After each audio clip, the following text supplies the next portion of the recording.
hello, everybody. This is Don with the Vlog of Many Things, and with me are Hello. Us. We. that one, him, The beautiful people. The beautiful. Edgar. Me. Him, him, him, It's to like him, to him, to him, to. Damn. not here are bounty hunters. Now, welcome to the mental therapy session of Don. Are you saying Don's mental? Is what you're trying to say? Is that? We are all mental, so I'll drink to that. he's just more mental than others. True. Oh. Scott, Diatis, Foogly. Hope everybody's having a good night tonight. Better than yours. This is actually the last vlog of Many Things before January 1st. That's right. Nothing for Christmas. Christmas Or New Eve Year's. is next Thursday, and then after that's January 2nd. Actually, Christmas Day is next Thursday. Christmas Yep. Eve is Wednesday. Yeah, Christmas Day. is- I already had to move Talking Crit from Wednesday to Tuesday because, you know, my family, although not being Italian, thinks they're Italian and celebrate. Quickly looking at the calendar here. Okay, then, tomorrow will be the last Triple D of the year. Yes. Yeah. And we will be back on the 2nd. Yep. And the vlog of Many Things will be back on January 1. New year. That's all right. New We Year's don't Day, do huh? it here anyway. So, I'll have to change mine into new socks then.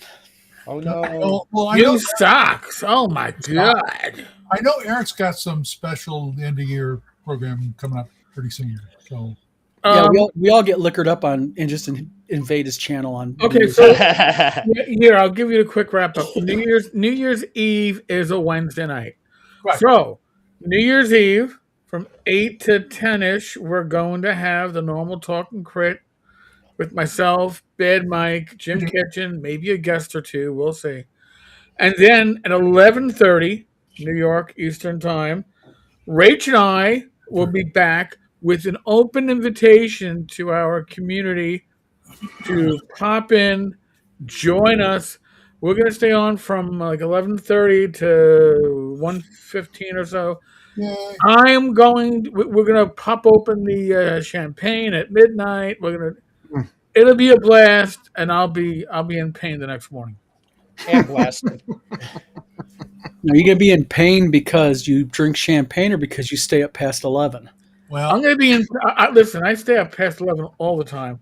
I'm going to be in pain because I'm going to do a 2-hour live stream, probably take a 1-hour nap, come back do another hour and a half, 2-hour live stream, and I'll have liquor in the middle of that. So it's going to be painful. I usually go to bed early on New Year's Eve, so I don't know if we'll be Party pooper. every year. Well, you don't poop your pants. We're okay with it. Yeah, every New Year's Eve, I hire a hooker to go over Steve's house. He doesn't answer the door for her. I try to help the guy out. You know, there's better ways to spend your money. Oh, in Lansing, they're cheap. They're like $10, right, Steve? Yeah. Wow. They weren't $10 in Hunts Point in the late He 90s. ruined it. I was hoping Steve would say, "Yeah, Don," so I could say, "How do you know that?" You know, every year Hookers for Gamers, kind of like Toys for Tots, only with adults. Yeah, Yeah, you know. hookers for gamers. How did you spend your Kickstarter money? Hookers and blow. Hookers Yeah. and blow. Oh well. Well, I go to Vegas. It's still gaming, you know. true. Well, that's because you're gambling with what STDs you're going to collect. I mean, that's all. It's pretty bad. Yeah, it's a bingo card. Well, on this week's show, we're going to kind of just do a recap. We're going to kind of get into the various bits and pieces of the past year, and Chen Sun Chi, how are you doing from Taiwan? Long shot, David Thompson. We're covering a good portion of the globe here. Yes, we are. UK, Taiwan. UK, Taiwan, at least 3 places in the United States. We have 19 people watching right now. Mhm. So Nice. some people are watching from the background, not chatting. Chat up, gosh darn it. Where are you guys all from? Just put it in chat. Where's- What state or what country? So while they're doing that, I'll help everybody feel really, really old. As of tomorrow, Lord of the Rings the movie is 25 years old. Oh my God. Let's see. We I, got I remember going to that So do I. premiere of All the right. first one. I remember getting the glasses with those little lights on the bottom of it Yep. from Burger King, and I remember my car smoking as I was coming back from it. Because I ran over some plastic bag that got caught on the heat shield, and Ooh. I still remember that. And you know what? I may have one of those glasses left. I don't have any of the damn lights left. Those are good glasses. They were solid. Nice. there. God, I am old, so Oh, and folks, the WizardCon website is up now. yes, it is. Yeah, despite what Jim Kitchen was saying last night when he was tweaking. I wondered. Well, did let everybody know there was a brute force attack? Was it a brute force attack, Steve? Yeah, I think that's what it was. Yeah, a brute force attack on our server, but our server protocols held up, and that's why it was timing out for some people. Yeah, it was doing its job. It's just that it was getting, a little too aggressive in doing its job. Yeah. Kind of like a couple of bounty hunters. So here, I gotta play like the little devil's advocate here. So your con, which is a great con, but it's a small con and it's a new con, and the website just goes up, and somehow, some way, somebody is interested enough to do a brute force attack. Imagine that. What are the stinking odds? I don't know. It just blows my mind. I hear someone being jealous. Jealousy. Us? Yeah. I have to ask Terry R something. Terry R, where in southeastern Michigan do you live? What town? Because I live in Battle Creek, and Steve lives in Lansing. Curious whenever I see someone really local to us. So Yeah, I live He lives in Battle Sing. So what shall we? Oh, Muppet Show's 50 years old. Oh, you're killing me. That's really killing They're me. doing another Muppets movie, as a matter of fact. They're bringing the Muppets back in 2026 for the It doesn't 50th. mean they're going to be any good. Because If you don't got Jim Henson's hand up your ass, you just ain't nothing. well, when you have Disney's hand up your ass, as we can look at with the Star Wars IP, you can kind of go. So I'm worried that the Muppets are going to lose their edge. Because you think back, the Muppets had an edge. Yes, they did. They did a bit of an edge, yes. Yep. Outside of Pontiac. I was just there 2 days ago up by you. Had to drive up by Bloomfield Hills. But you weren't driving a Pontiac to Pontiac, though, right? No, I was driving my Kia Sportage. So I don't know what it is with me and dad jokes on Thursday night, but I really am full of them. And you're not even the oldest one here. No, but you see, like my other live streams, I gotta be like, oh my god, I gotta manage the chat, I gotta get the links ready. And it's like, oh, I'm here, I'm free. I could wear no pants if I wanted to. You don't have to, just don't stand up. I'm wearing pants. Just I didn't want to embarrass you. I am full of something. Usually it's shit, but I emptied the bowels beforehand because I didn't want to have to do a Joe the Lawyer. Thanks, Eric. I appreciate the info. Yeah. I didn't want to do a Joe the Lawyer and go, I'm right back. Oh, let me unclip my mic so you don't hear anything. I didn't really need that picture in my head, thank you. Yeah. Yep. TMI. Yes. New website up and had a brute force hit on it, which was interesting. So, but they didn't and the funny thing is it was sporadic. Like Glenn was having issues getting it timed out, but you at the same time could access it. I could access it. I mean, that was going on for like 3 days with me, but I just kept forgetting to call you and tell you about it. Well, the funny thing is, like Paulie could access it, but there's a couple other people that it was timing out for. Also, Yeah, I think it was probably it happened a couple of days ago if it started then, because I don't think it would have been today because I didn't see anything today. Yeah, because what was odd is we weren't getting any email submissions for games for the last couple days. Well, since this morning we got it fixed, we've got a flood of them. So probably what was going on, his site was timing out because it was an SSH, wasn't it? No, it was they flooded the firewall, or Okay, the firewall basically was blocking all kinds of people because it was trying to protect the server. protect server, yeah. Right. So Steve handles my server. So Well, it was doing what it was supposed to do. Good absolutely. going, Steve. Thank you. Yeah, and some other people or some unfortunate people got caught up in that mess. Yep. So it's the end of 2025. Another year of just gaming goodness is over with. Yeah, right. I did a few checks on a few people we've been talking about over the last year, like Satine Phoenix and such. I guess Satine's in love. Aw. God help us. God help us. God help him. God help. With herself, right? No, she evidently has a new boy toy. The funny thing is that girl's taste really is different this time in boy toy than the first time. Like at first she was like all glitter and six packs and Ooh, shiny. shiny. But not in a manly way, but okay, yes. Yeah, but not in a manly way. In Thoroughgood Marshall, whatever the hell his name is, does anyone know what he even does now? Is he like a life coach or something? Oh, Jameson Stone. Yeah. Jameson, not the liquor. So, I mean, just Well, saying. Oh, I didn't mean that joke. he might have been. I didn't mean to do a spit take for you, Don. That was it. Wow. Oh. I'm on target even when I'm not on target. Oh. But Jameson Stone still he constantly pops up in my Facebook reels just posing as listen, I worked with assholes 25 years ago as a cop in the South Bronx that would pose in front of their locker and walk naked the 50 feet from the locker to the showers because they thought they were in such great shape. Nobody wants to see a man. No man wants to see another man posing, especially Jameson Stone. But he's a life coach. Well, He's a life coach. I would rather not see Satine without clothes either. So Well, Search the internet. I'm sure you can find it. you just Google the name. no. Google the name. No. I have more respect for my kid.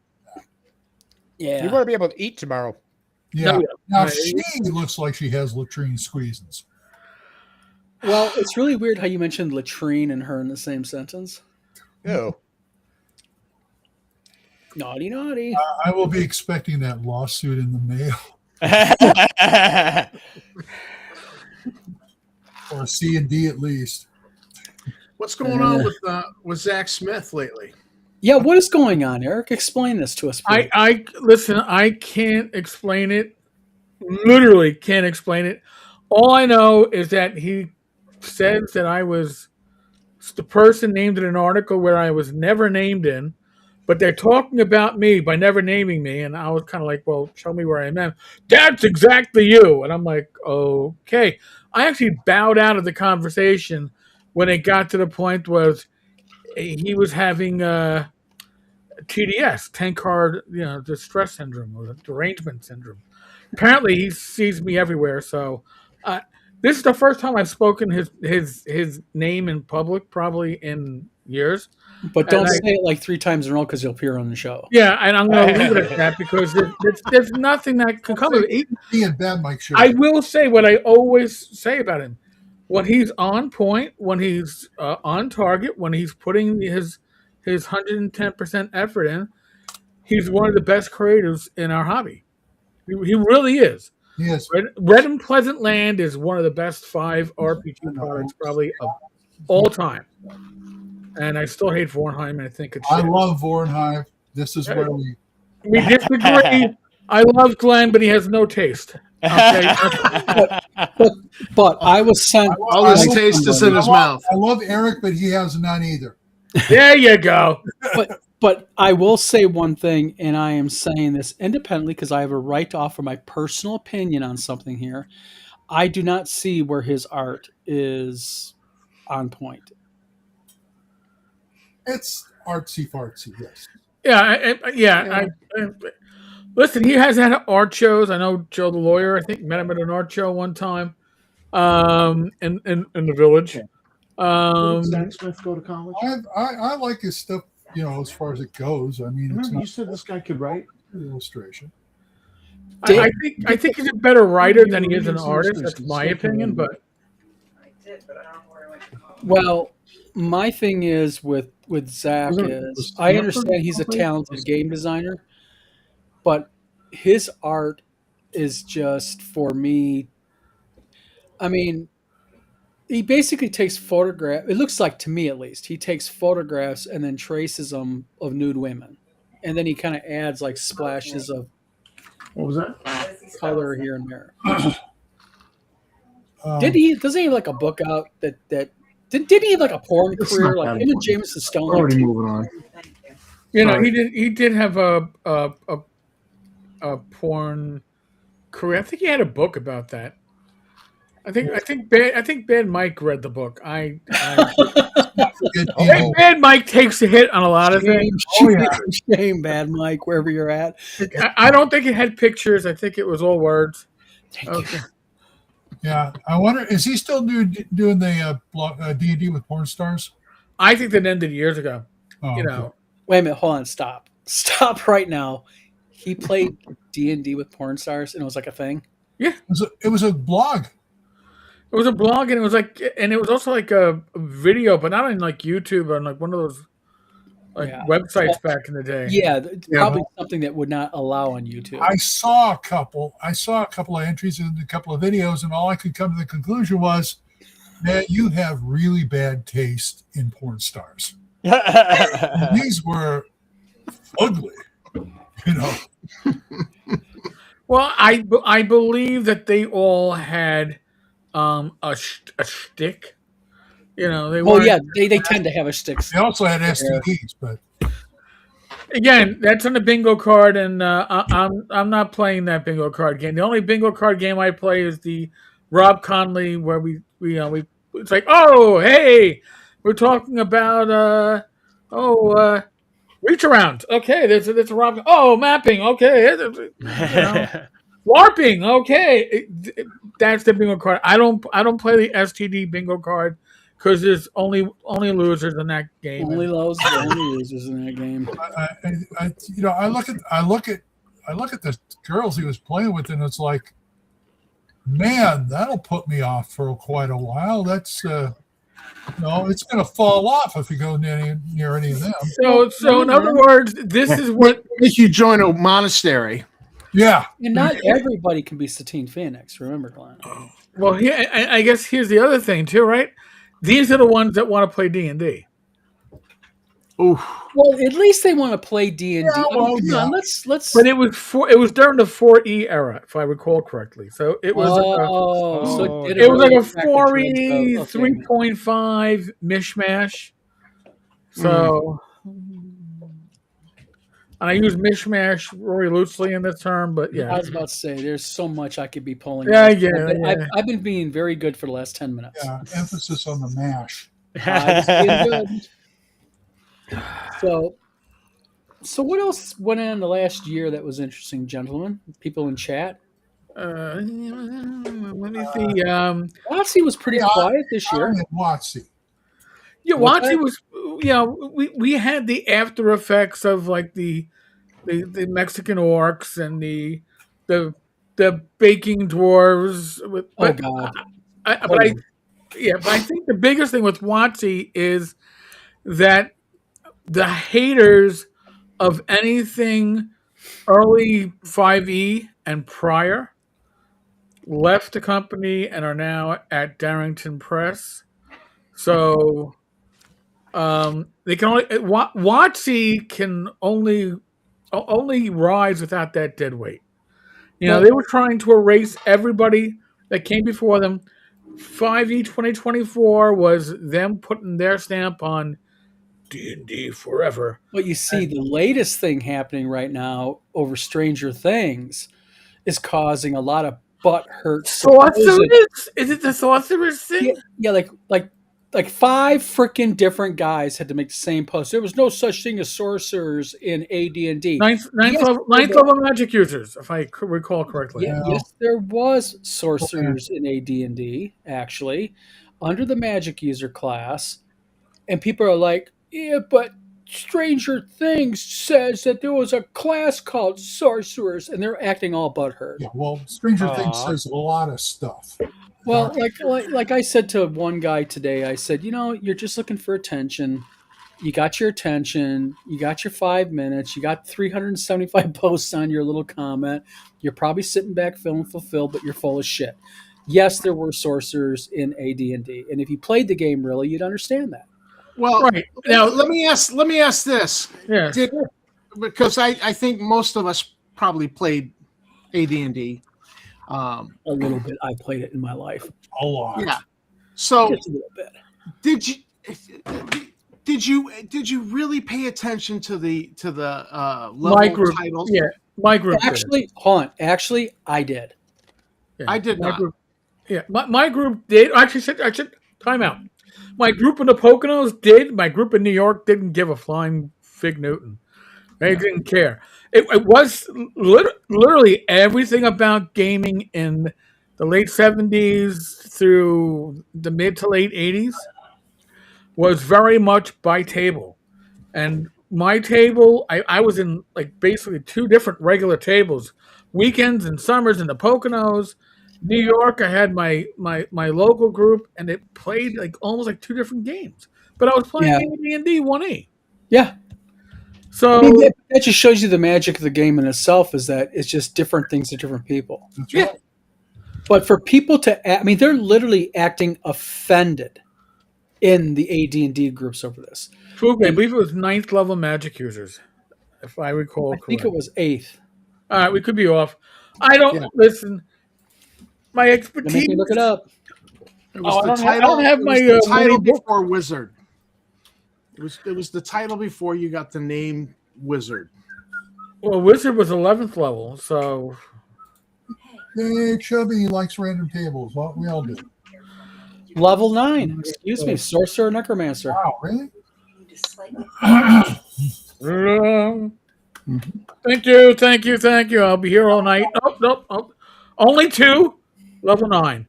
At level 9, I hop over to my Discord server. Bam. Oh, See, man. maybe the reason I got it mixed up because usually at level 9, I just decide I want to, because I don't like playing beyond level 9 as a player. Yeah, no. So at level 9, I usually become stupid. Well, Like the thing I is- piss off on my fellow table because I do Yeah. dumb shit, just kill my player off. Around most classes, fighters are reaching name level at level 9, paladins at level 9, rangers at what level 10, thieves at level 10 are a master thief, wizards at level 11, clerics named at 8th or 9th. I think it was 9th, but it gets a little fuzzy after 40 years. But the thing is, once you started reaching anywhere near name level, the game started breaking down if you didn't start going to like domain play, which we had no rules for. Yes, Foogly, the sorcerer was a magical as user level title, level 9. Yep. You know, this is why I like games like Hyperborea, because I realized they cut it off just right at level 12. Now, see, I believe I like taking a game and instead of having names by level, if you're a wizard, you're a wizard. I think sorcerer should be a different class Mhm. because a wizard and a sorcerer actually do things a little bit differently when you look at it more historically. Mhm. Well, yeah, when you look at it, the sorcerers were introduced with 3rd edition, if I remember correctly. I don't know. Yes. I own the books, but I didn't believe. But sorcerers know spells innately, but they don't have spell books. But they have a smaller, spells that they will know. So their range of spells in their non-spell book is limited, but they don't have to carry a spell book. And it's Yeah. it's a big change for them. bit Well, more flexibility. well, the thing is that the only reason I use the title is because it came with the level, Yeah, it was and I it helped tried kind it. of dictate. It kind of dictated, your kind of your where you were at in it. But the funny thing was, I'll admit, I never used it with fighters, and I always liked playing. Like one of my characters I always played was a half elf fighter magic user. Okay, see, but if you're playing a Fighter Magic, then you got the two titles. It's like, Yeah, oh, my hero enchanter. yeah. Like, I'm a what now? What was it? Veteran was level 3. Hero was level 4. 4. Superhero, yeah. See, I still kind of remember some of this. Again, Well, you remember it because you used the titles back then. You Yes. didn't use the titles, you're not going to remember this stuff. Yeah. well, in our Fader's Live says I really like the rules cyclopedia version where you hit cap level sum of 12 and then you just gain very infrequent hit points and That saving is throw nice. bumps at the next level. Well, that happens, especially the demi-humans. Yes, Chubby Funster says I recently had a player lose their spell book. That's a very real concern. Lifting this donkey got stolen. You know what? Penalize their ass. Apparently he is, because they're a little. Hey, you're a magic user. You lose your spell. You lose your magic. Your spell book. You want to explain to me how you're going to go ahead and remember spells? Just like with me with clerics, if they lose their holy symbol, wah wah wah. Too late. Too bad.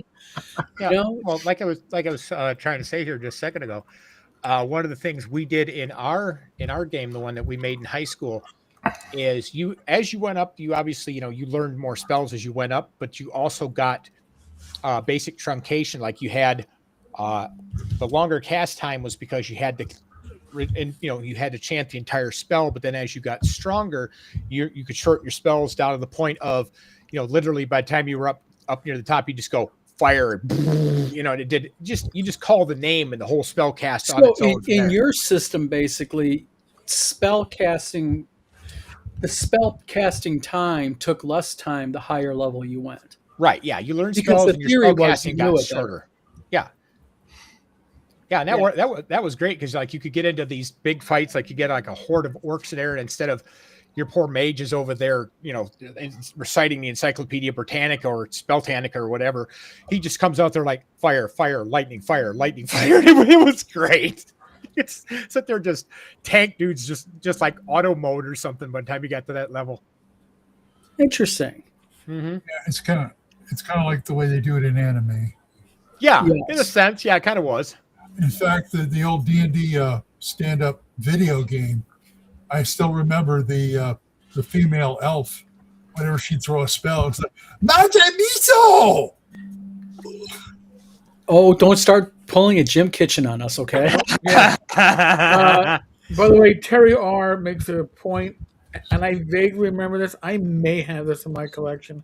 I certainly remember the cover for it. So, the Bard's Game Supplement for AD&D, the complete spellcaster, had a sorcerer class character. Yes, it did.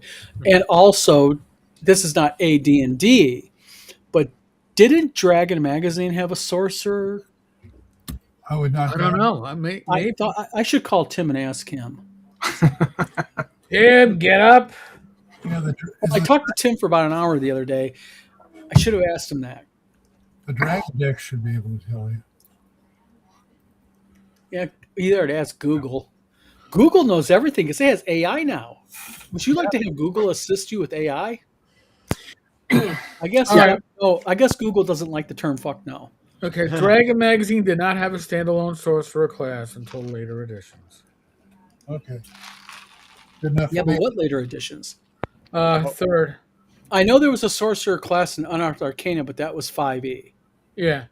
Early D&D, pre-3rd edition, sorcerer was often just a title or an AD&D kit. Like Alquadine's Elementalist, but not a core class. Okay, yeah, Alcadim. I mean, Well, wasn't the alternative option to being a magic user just an illusionist? Yep. Yes. Until 2E when they got, Yep. it's like, oh, I'm going to be a specialist. Well, see, Chubby Funster makes a good point here. He says, I don't understand why anyone cares whether or not Stranger Things got the sorcerer thing right. That's kind of my point earlier in some of the AD&D groups. One guy told me to go fuck myself and that I was not a true OSR guy because I kind of challenged that. It's like, you know what? It's number one, it's a popular TV show. Mm-hmm. Number two, they're implementing D&D into it, which means they're bringing D&D to more young people who love the show. Yes. So I don't frankly give a fuck what they say about it. As long as it's pushing D&D, it gets people to come to the game. Why not? I'm gonna. Same thing with the movie. Yeah. Same thing with the movie. They may not get it the way you want it, but All right. So here, I understand this. I understand where the anger or the frustration is coming from. I'm a retired police officer. I was a cop for 20 years. I have watched many cop shows, many cop TV shows and movies, and for the most part, to enjoy them, I have to suspend my disbelief. Okay, I got a question for you, Eric. What? Question for Eric the Cop. This is What? Eric the Cop time. Hi, welcome to Eric the Cop Hour. We're going to talk about cops for an hour. All right, Eric, my question for you is this about TV shows with cops. Yes.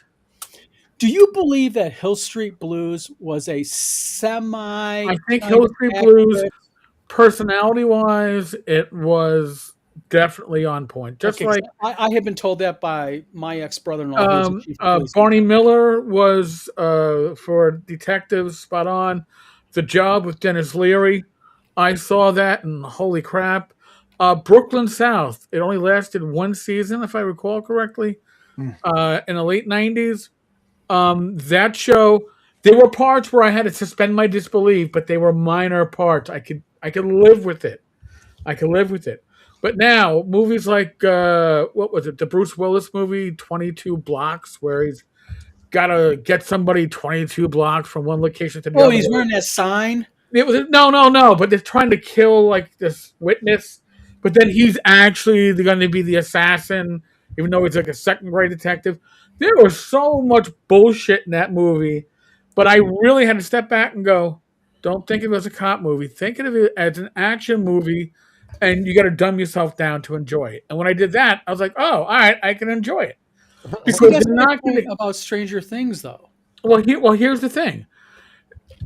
When I was hanging out at my local bar and Law and Order SVU was scouting the location for an episode, I got to talk to two producers, and they actually asked me questions off the record about what's the policy on female cops and their hair color? Are they allowed to dye it blue? I went, no, but because in reality, I worked with a female sergeant who had a blue streak in her hair, and nobody was going to say boo. Right? Because you're not going to say boo, because if you do, it could be a complaint that you said boo. So I said, there's the rules, and then there's the rules in practice. SVU, for the most part, is a show where I've never had to suspend disbelief that greatly. Wait a minute, hold on, real quick. You mean SVU is realistic? It's not the time frames. The cases don't run that quickly. No, I know that they got to condense procedures and all that stuff. They and the personalities, yes. Oh God, CSI, crime scene investigations. I watched one episode like a decade and a half ago, and I saw somebody at a scene of a sexual assault putting evidence into plastic evidence bags. Yes, I've seen that. And I walked away. You didn't pick up your TV and throw it through the front window? No, I was. Eric, I've been to your place. You could have got some distance with that. I could have, but what I'm saying is, because when it has biological evidence rots in a plastic bag. You put it in a paper bag. Yeah. That's doing basic research. Now, going back to Stranger Things, I can see the frustration as a D&D player going, sorcerers don't come in the third edition, and this is fourth edition, and what are they doing? But why do you do that? Because because things they are so other things. Because they identify them, their identity. The people that flip out like this, their whole identity is wrapped up in I'm an old school gamer, and that's how I define myself. That's true. And they feel betrayed. They feel they don't have the ability to say, all right, you know what? I'm going to suspend my disbelief and go along with it and accept that and enjoy the show for what it is, because they're not able to do so, whether it's, I don't know, emotional maturity or insecurity or whatever. They can't do it.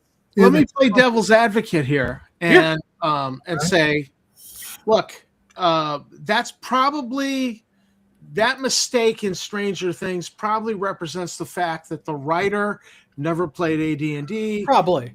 You know, they came, you know, and they just don't know. Well, keep in mind also, Tom. But I forgot where I was going. Never mind. No, sorry. No, I guess. But keep in mind one thing: Stranger Things, though, probably due to licensing, Wizards of the Coast probably has their balls in their hands. Wizards also wants them to show the show. So, hey, maybe they wanted sorcerers mentioned, WotC, because sorcerers are a modern class. Once again, I'm going to throw out the fact that as an old school gamer, I can justify that just like I did with the movie, just saying that, okay, they house ruled it in, or the GM came up with his own class, which they did from time to time. True. True. Using it in his game. So Mike has a question for me. What about The Wire? And here's where I'm going to throw myself on the mercy of the public court. I've only seen scenes from The Wire. Okay, I've never actually sat down and watched The Wire. I have friends that told me, you got to watch The Wire. I understand that. I will tell you this. The scenes that I have seen from The Wire, I was like, oh my God, that's like a crime scene that I worked. I mean, because you get that, I don't want to say immune to it, but stuff that the average person will go, you go, yeah. All right, yeah, when I was a paramedic, we were in the same thing. Yeah. Like Mr. Gunn makes a comment here. He says, supine on a couch is an undisclosed location. By the way, supine's on your back. It means on your back. So they could also be prone, Mr. Gunn. But yeah, I get it. I mean, the thing is I watch some paramedic shows and I'm like, yeah, people go, why are they so cruel in what they say after the call? And what they don't realize is that type of humor, that gallows humor, is real. Yes. You know, when I was with Albion, when I was a paramedic with Albion Ambulance, you know, we would bring in horrible accidents. And our ambulance service command was right up a walk of a hill to the ER. We'd literally do a 1-second drive up to our ambulance service. And that type of, you know, you have to have that ability. And you ran into it, Eric. You know, my wife knows about this, but I mean, we had a car accident I-94 one time, and a girl hit the median at an overpass. Uh-oh. And she had a flail chest, which means basically she was split up her sternum. Oh. And a flail chest is when your ribs lay on your chest and your lungs. And my medical control officer ordered me to take a gloved hand and insert it and lift up her rib cage above her heart because it was compressing her heart. And when we pulled in the ER at Albion ER, I was straddled over her with my hand up in that. Yeah, I mean, Velvet Kirchen, never forget this, opened up the back of that rig door and literally said, "What the fuck?" And Dr. Stewart right behind her said, "Get him in." And they literally rolled me down through the fucking corridor directly to surgery like that. And you have to have a coping mechanism. You do. And actually, for a lot of people in the field, it is alcohol. David, homicide life in the streets is like an 8.5 out of 10 when it comes to authenticity. Yep. It's an excellent, but again, it's because it carries the personalities. Yeah. I mean, listen, when you're working those jobs, you go to the most minor thing. We lost our host. So, like, we had an accident near our precinct. We heard it. I was having lunch. You heard the sound of a 16-wheeler braking. So me and my partner go running out from the lunchroom. We're the first ones on the scene, and I see this guy. I recognize him, one of my heroin addicts I've called a couple of times, and he's sitting on the curb with one leg underneath him, and he's rocking. And I go, "Are you okay, Roger? Are you okay?" He's like, "Officer, I lost my boot. I can't find my boot." I'm like, "All right, don't worry about it. I'll find your boot for you." And then sure enough, I look around, and a minute later, I find his boot. And I go for his boot, and I pick it up, and it's heavy because his foot's still in it. He had no idea. He actually got hit by the truck, and it knocked his foot. It ripped his foot off him. Ow. And I went up to the EMTs and said, "Here, he lost his boot. his foot's inside. You might want it. Not my job. I'm going back to lunch. Went back inside, cleaned my hands, finished my lunch, and then told my partner, I "Listen, caught it. we got another half an hour, but let's get the hell out of this command because I don't know what else we're going to land into." And we went back on patrol. So you just don't know. You know, so the shows that you watch where you go, how the that would never happen. It happened. Yep. And those are the ones that are the most realistic. Homicide, SVU, yeah, that stuff happened. Does that seem they catch more cases than anybody in the world does? But aside from that, it's a well researched show. At least it was. Yeah, and that's the thing. I'm a member of a couple of paramedic groups and nursing groups, and people go in there all the time. You can tell the ones who never worked in EMS or nursing. You're like, why are you guys so mean? It's like, we're not being mean. You don't understand what we see every day on the Right. job. I mean, you got someone with a tropamine level of 125,000, and people are mocking it, and it's like you have no clue what you're dealing with here. I mean, it's like, holy shit, Like MASH. Yeah, and that's exactly it. And Mhm. I can see, Eric doing that because there ain't many paramedic shows, but even like the ones that I've seen, I try to give it a lot of grace because it's like, you Yeah, know, there, you can there's an tell. entertainment balance. Right, but also you can tell the ones that try. Okay, CSI, at least the early seasons, they weren't trying. They were giving you the flash. They were giving you the show, but they weren't trying. But Law and Order, they tried. They tried to give you authentic personalities, authentic interaction between the characters, Yep. and yes, all their stories had to wrap up in an hour. That wasn't. That's not real life, but whatever. The stories were often based on stuff that I would go, yeah, I actually had I was involved in a case similar to that. Well, you had an incident, I believe, where a baby was in some type of arrest or distress, Oh yeah, we and had the elevator door opened. She tossed that baby in your arms. yeah. That was Christmas Day of 2003. Yeah, we had a similar Jeez. one where we were in Albion. Albion was we were rural. So pretty much we were 15, 20 minutes from every other town. And our coverage area was really huge in Calhoun County. And we got a call out on F Drive. And it was a baby with an airway obstructed, newborn infant. Oof. And we got that little infant in the back of the rig, and the infant ended up dying because I could not get. The mother was feeding the baby a M&M peanut, Uh-oh. M&M covered with peanut, and the baby inhaled the peanut. Oh. And what pissed me off is we were authorized to crike. We could actually crike open a throat if we had Okay. to, but we had to ask for medical control. And all medical control kind of like shifted around. Doctors kind of like went in and out, depending Right. which shift you worked. The one doctor who we always say was a guy named Dr. Booth.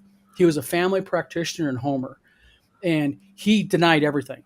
Anything over and above. Shaky. He was, Yeah. we were called shaky on my job. Yep. And I requested to crike because I could not get my forceps down the baby's throat, and I couldn't get the baby's throat open and intubated Right. to pull it. And he denied me. And when the family found out about that, the hospital sued, and so was Dr. Booth. The ambulance service wasn't, because we documented, Right. requested medical control to crike, da da da da da. But that family sued, and that put Dr. Booth out of business. Good. Well, and the thing is too, like, if you're in these jobs, we joke about everything. Yeah. Right? We literally do. But it's the children that you carry with you. Absolutely. Because a few years before this one, I lost, I guess it was a 6-year-old who grandma OD'd the kid on prescription cough medicine because she didn't read English. And she was getting tablespoons instead of teaspoons, and the kid went into cardiac arrest. Yep. And, long story short, by the time the kid got to the hospital, we did the escort. It was too late. I was in the ER just on the other side of the curtain when they pronounced. It sucked. Yeah. But the story Don was telling about with Christmas Day, me and my driver, we we get it's public housing. It's on the 20th floor. We're waiting for the elevator to come because I'm not going to be able to get up 20 floors any quicker than a slow elevator. And as the doors open up, there's foster grandma sees me. She's got this black infant child that turned blue. Yep. The child was blue. Oh, and real quick, Eric, let me add Yeah. something to something. Black children, no matter how black they are, if you Mhm. took a black child and a white child and they were both in respiratory arrest, they would be the same deep blue color. Yep. And I saw that, and I was like, and she saw my gold shield and my stripes, and just didn't. It was a foster child. She didn't want this kid dying in her arms, Mm-hmm. and literally from about 4 or 5 feet away, threw this child like that hot potato thing. And I go to grab it, and the child hits my shoulder, impacts pretty solidly. And as I grab the child, all I hear is and crying. Yep. Whatever I had puke all down my back. It was the only time I've been puked on many a time in That bars. was a great puke, by the way. That was the puke that I was like awesome. And by the way, New York City EMS showed up as the kid was puking on my back. So they were like, "Thank you, Sarge." I'm like, you're welcome. Thank. All right. So that was my Christmas miracle. And the thing is, I got home from that and spent about 10 minutes crying because I wasn't crying for the kid that just lived. I was finally crying for the kid that had died years before. Yeah. That's the only. Those are the ones that you carry with you. Yeah.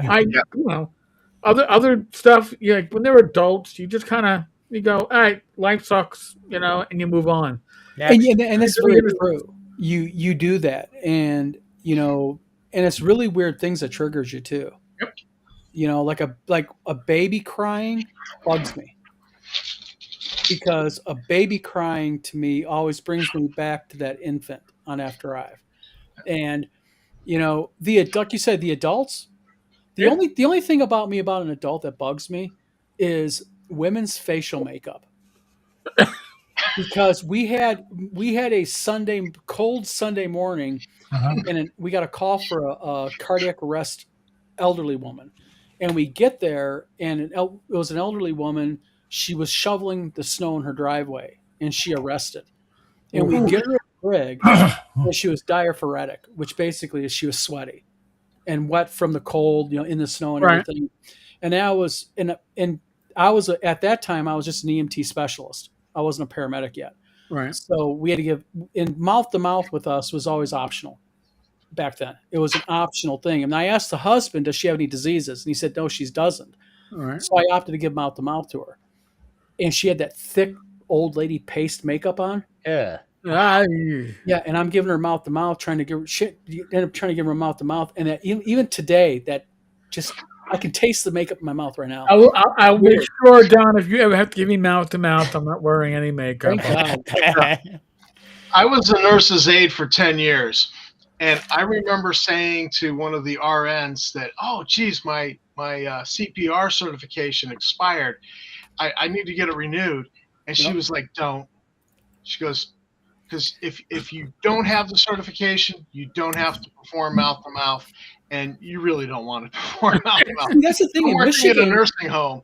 That's kind of weird. Because I in thought Michigan, about it for a while, and I went, yeah, she's right. I'm not going to renew my certification. That's wild because in Michigan, to be a CNA, you have to be CPR certified because I was a BCLS instructor. I used to teach CPR. I had to get CPR certified to become a nurse's aide, but once I had the certification, oh, wow. I went to New York State. Maine was very progressive about getting people certified. I went to New York State. I'm applying for a job. They couldn't trip over themselves fast enough to hire me because I was already wow. I am blown away. And then I went to Massachusetts. They still hadn't certified. They were tripping over themselves to hire me in Massachusetts. That's crazy to me. And by that time, my certification had expired. I'm like, oh, geez, my certification's expired for CPR. And the RM was like, Don't That blows my mind obligated. because Michigan, any type of nursing, CNA, LPN, any of that, even basic EMTs have to be CPR certified. Yeah, no, I was advised not to bother, and then I Wow. thought, you know what? I don't need the responsibility. I'll leave it in the RN's hands. It's gonna be on them. Oh, and one more thing about CPR. This is kind of a public little information thing. CPR 90% of the time fails. Really? Just to let people know. Absolutely. It has about an 85 to 90% failure rate. You know That what's funny is without medication or defibrillation. With medication and defibrillation, it's a 50-50. is my brother's a medic. Well, he was a medic. He became a nurse, and he's just actually retired from the Army as a major. And as a medic in the reserves, they came upon an accident, and so he got out, and it was a horrific accident, and the woman's lungs were outside of her chest. Yeah. Yep, seen it. Yep. And so he's like, meh, you know, There's nothing you can do. You can't do nothing with There that. was an infant car seat in the vehicle, and it was empty. So he then ordered all the other reservists. All right, search for a baby that might have been ejected, which they didn't find, and the baby was not in the car. Yeah. But another car pulled up. It was a nurse, and she came running up in a panic and started CPR on this woman who had her lungs outside of her chest. There's a reason for that, because what they teach you in nursing, what they teach you in EMS, is that when in doubt, compress. And Scott brings up a good point. He says new CPR places much less value and emphasis on rescue breathing, places higher level on blood circulation compression, and that's actually true. It used to be you would compress, breathe. They have learned though that people's blood oxygen levels stay up higher. Is Glenn needing CPR? So that's the reason why I think the compression rate has changed, but also at paramedic level, and this is the thing that irritates me about. Okay, Eric, you talk about your thing that irritates you about. This is me about EMS shows. It's when they go in and they check the patient, and the patient's flatline, their asystole, and they shock them. You don't shock a person because they're flatlining and no heart rate. You actually shock a person to stop their heart. You are putting them in asystole because you want the heart to restart. So that is the reason why if they're like in an ATAC or an AFib or a VFib or something like that, you shock them and then it stops the heart and then the heart restarts back up. That's the whole purpose of it. So you never shock somebody or give atropine or anything like that, and you don't give any medical protocol if someone's flatline. And that's my little pet peeve. I'm like, why are you shocking them and giving them medication when they're flatline? They're dead. There you go. And G.I. Joe says, knowing is half the battle. It's half the battle. That's right. Yeah. Well, here's absolutely. There you go. This comment. M says, you shock a person for ratings, dude. Yep, absolutely. No, as far as giving CPR, or not CPR, but requiring CPR certification stuff, I remember back, late 80s when we were doing, when we became, like I became an usher in my church, one of the requirements was that you had to take CPR training and be CPR certified just to be an usher. Yeah. So I remember going through that whole training. Wow. And Scott Mulder, by the way, talks about a thing called AED. AED stands for automatic external defibrillator. What basically that is, they're just two pads you put on the person before paramedics arrive. Anybody can put them on. And the machine does all the work. The machine will read the person. They'll shock them if necessary. And I'm going to give you a little clue. When you defibrillate somebody, don't let anybody else be touching them. Oh, yeah. They're going to get the snot shocked out of them. Yep. That's shocking. Yo, cattle prod. Woo. Yep. Zut. As someone who has tased themselves, oh boy, I'll just say, I'm not looking for it to happen the third time. Yep. Mm-hmm. What was that show in the 70s there? It was California Fire Department and paramedics. Squad 51. No, rescue. Emergency. Emergency. Yes. Yeah. Squad 51 was the fire department paramedic. Right, that was Whenever they Squad 51 was the one that was they attached always to it. call Yes. clear. So I knew as a kid, like 8 years old, I knew you don't want to be touching somebody getting defibrillated. Yeah. It was Lights that are there, Adam 12 were like the back to back. Yep. Wow. God, how many times did I watch that after school? Oh my God, that show was like a norm back in the 70s. And since we were in New York State, we used to get the Crazy Eddie commercials.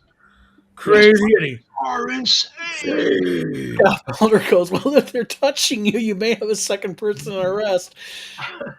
At the very least, we'll have somebody appreciating that they'll never make the mistake again. Mhm. I've never.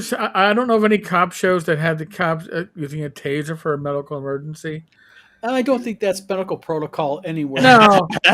Now, just like tasers, police tasers, not the personal ones that you might own, which don't fire darts, but the ones that fire darts have two settings, generally speaking. You have the firing darts, generally effective within about 10 feet, light clothing. If that's to immobilize. That's the one that when you see the when you see the little clips on YouTube, yeah, they got goes Phaser to set to stun. Yeah. right, yeah, pretty much.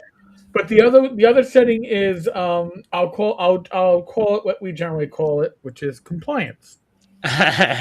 Okay, and that's contact, and it's contact to the skin, compliance. It's not going to stop them from moving. It's painful. It's pain compliance. Yeah, it's pain compliance is the full. We don't say that publicly. It's just a compliance setting. But yeah, it's pain compliance. Well, that was that. That explains that thing that happened a few years ago, where the guy was like, "Don't tase me, bro." Remember that? The statute of limitations should have expired on that. By the way, Shark Attack asked, "Do AEDs still come with the razor to shave somebody?" I am not actually familiar with AEDs ever because it's not a requirement. It's one big sticky pad. Yeah. My department issued them like 20 years ago, but it was only like one car per squad, and never the bosses. So I wasn't trained, and my guys that were trained, I'm like, "Have you ever used it?" And they're like, "Only on dummies." Won't use them to throw cops. That was my next line. They're pretty dummy proof. All you gotta do is put the two pads on the person and push the button. Yep, pretty much. The machine does everything. A machine will not defibrillate somebody who is not needing it. I could put it on me right now, and I'd probably get shocked. You can buy it for your home. There are restaurants that have it hanging up. Yep. So yeah, I think for the home, I think they're like $350. They're not. But the thing is, but the trick to them is if you can defibrillate somebody who needs it, their chances are a lot better about surviving. Right. Mm-hmm. But I guess Fugly or I think Mr. Gunn said it was right. Sorry about the EMS and cop drama here. Well, but there was just so much happening in yes, right. It is. It is 9:00. My God, time flies when you're. Eric's pumpkin is about to go back from my pumpkin is about to burst. First flies when you're having fun. So, or talking about crazy work experiences. Yeah. So Eric and Tom, who have to leave us, we will not. I will be talking to you, but the general overall will not see you. Well, Eric, tomorrow night they'll be seeing you. Yeah, you'll be with us tomorrow night. Yeah, I can do tomorrow night. All right. So you're gonna see the left side of the screen and me tomorrow night if you want to. Not saying you have to. It's not a requirement. Nobody's taking attendance. Okay. Gamers Health is 8:00 on Saturday. Yes. Then next week's schedule live stream on Tuesday 8 p.m. Talking Crit. There will be no D show on Thursday because it is Christmas Day. Christmas Day. And families will, we're all males, they'll string us up by our balls if we're not around. So then the next one will be on that Friday, which I guess will be the random party. And tomorrow, Yes, and by the way, Glenn Yes. Hallstrom will probably be on Barnes and Noble late tonight, early tomorrow. so He is you know, already on Yay. Amazon. Orange Very Vanilla- nice. Very nice. You do so well, sir. You do so well. But what we will do here is we will probably end this, everybody. It is 9 o'clock. I hope everybody has a very nice Christmas next week. You know, so Merry Christmas to everybody, and enjoy it. Stick with the family. Fill yourself full of hammer turkey, whatever the hell you make. Don't burn anything down. Don't burn anything down like Steve does all the time in his house. Don't burn it Don't dump down. frozen turkey into the boiling oil. That's right. Watch the Just house go bye-bye. frozen turkey and boiling oil inside the kitchen always works. Fugly, it's going to be a few weeks. It takes a while for it to get translated to Kindleness. Yeah, Kindle's the big one. If you want to go to Barnes and Noble, probably within about 4 to 5 days, it'll be an EPUB, so that'll be fine. But Amazon's Kindle has its own format that they request. We can't even convert it. They take the existing book and they convert it manually themselves. So we have to go ahead and. So everybody, have a good Christmas from the vlog of many things. Good night, Everybody folks. God bless. here. Eric, All right. Tom, Glenn, I'm Steve, good. Merry Christmas, guys. See you tomorrow. Merry Christmas. I'll be discording. Alrighty. After I Everybody